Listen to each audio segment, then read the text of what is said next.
मंडळी नमस्कार, मी विलास बडे घेऊन आलोय बडे मुद्दे मराठवाड्यातल्या धाराशिव जिल्ह्यातल्या कळंबमधून।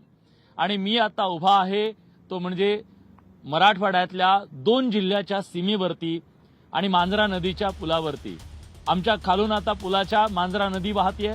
मांजरा नदीच्या बद्दल मी एक सांगेन, ही मांजरा नदी जेव्हा कोरडी ठाक पडली तेव्हा लातूरला टँकरनं पाणी पुरवावं लागलेलं होतं आणि आज त्याच मांजरा नदीमध्ये जो पूर आलेला आहे त्या पुराच्या नंतर अभूतपूर्व अशी परिस्थिती वर बीडमध्ये आणि खाली लातूर या जिल्ह्यांमध्ये निर्माण झालेली, धाराशिव जिल्ह्यामध्ये परिस्थिती निर्माण झालेली आहे।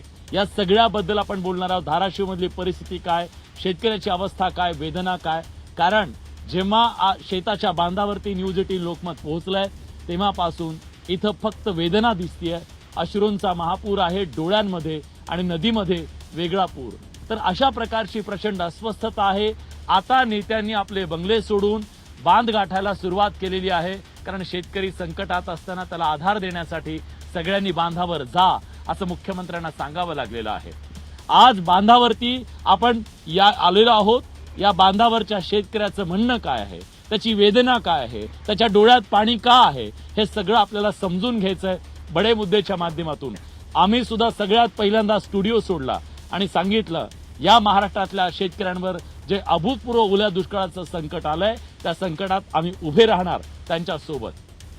पण त्याआधी आज सोलापूरमध्ये जी परिस्थिती निर्माण झाली, मोठं रेस्क्यू ऑपरेशन राबवलं गेलं।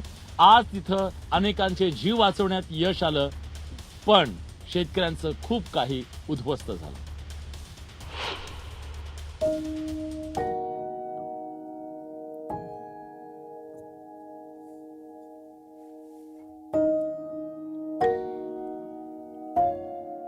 सोलापुरात सीना नदीच्या पुरात अडकलेल्या ग्रामस्थांची प्रशासनानं सुटका केली। अचानक वाढलेल्या पाण्याच्या लोंढ्यातनं त्यांचा जीव वाचला खरा, पण घरदार, संसार, शेती सगळं काही वाहून गेलंय। जे हातात लागेल ते सोबत घेऊन या ग्रामस्थांनी एका मंदिरात आसरा घेतलाय। आयुष्यभराची जमापुंजी पाण्यात वाहून गेली। वाचलाय तो फक्त जीव। घरं पाण्यात दिसेनाशी झाली आहेत, जमीन खरडून गेली आहे। अशा परिस्थितीत या ग्रामस्थांमध्ये सध्या आहे ती फक्त अस्वस्थता आणि उद्या काय होणार याची चिंता। किती मोठं दुःख तुमच्या सगळ्यांसाठी आहे। मला माहिती आहे तुम्ही अश्रू रोखू शकत नाहीये आणि जे काही होतं ते सगळं वाहून गेलंय। कपडे सगळे होऊन या कपड्याचा आमचा जीव वाचला।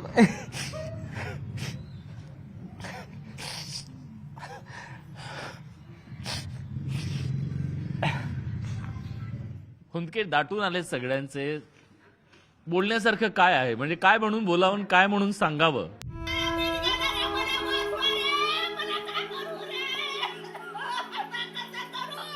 अगदी काल परवापर्यंत आपल्या घरात सुखासमाधानं नांदणारे हे लोक आज स्थलांतरित झाले। काय बोलावं आणि कसं बोलावं कुणालाच कळत नाहीये।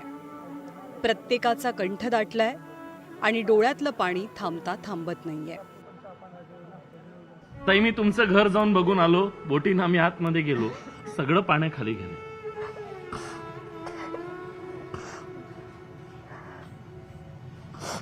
माझ्याकडे बोलायला शब्दच नाहीत। काय सुद्धा आणलं ना, असं असं चाललंय। एकही कपडाला तर नाही, एवढं अंगावरच्याच कपडे ना। आई, तुम्हाला माहिती आहे संसार म्हणजे काय असतं आपल्या संसारामध्ये? सगळं असतं काय, ताट वाटी काय काय गोळा करतो आपण, सगळं करतो काय, जेवढं लागतंय तेवढं तर करावंच लागतंय। आज डोळ्या देखत सगळं सोडावं लागलं। सोडावं लागलं म्हणजे नदीत आपण आहुती द्यावी तशी संसाराची आहुती दिली तुम्ही। सगळं असं असं सोडून आलं। काय घ्यावं काय नाही काहीच कळलं नाही। कशाचा गरीबाचा संसार व हा। आपलं नुसतं करून खाणं पेणं झालं एवढंच आहे। काय दुसरं खुरपून खुरपून मेलो आसपतोर आणि आता विषही सुकू लागायला लागलं तर हे असला बघून बसले। आता कवाच नव्हतं असलं पाणी आलं, कधीच नाही, पहिलीच बार। सीना नदीच्या या महापुराचा तब्बल 110 गावांना फटका बसलाय। उभी हयात या गावात घालवलेल्यांनी इतकं पाणी कधीच पाहिलं नाही।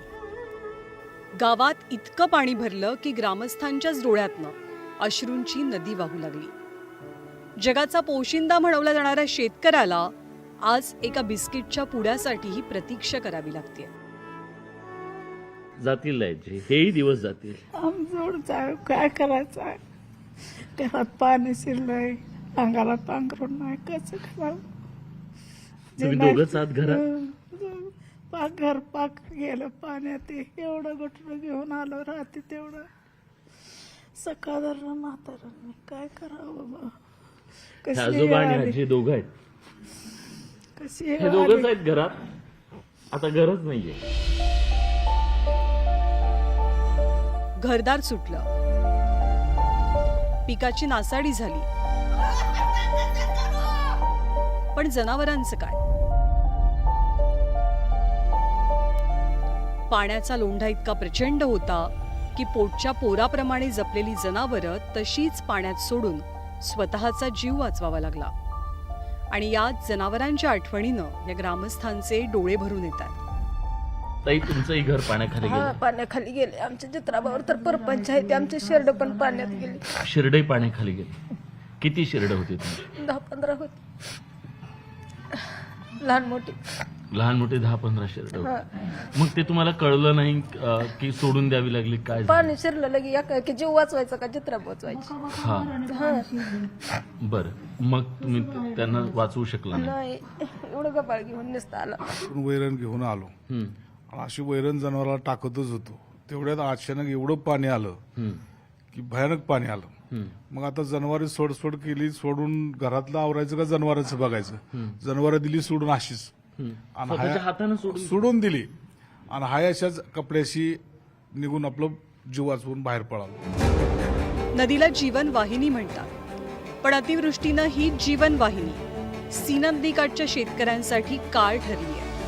निसर्गाच्या तडाख्यातनं सावरून ते उद्या उभे राहतीलही, पण हा पाऊस आणि हा विध्वंस ते कधीच विसरणार नाहीत. ही व्यथा आहे या महाराष्ट्रातल्या पूरग्रस्तांची. आशा करूया व्यवस्थेपर्यंत हे अश्रू पोहोचतील आणि हे अश्रू पुसायला नक्की व्यवस्था येईल, अशी आशा करूया.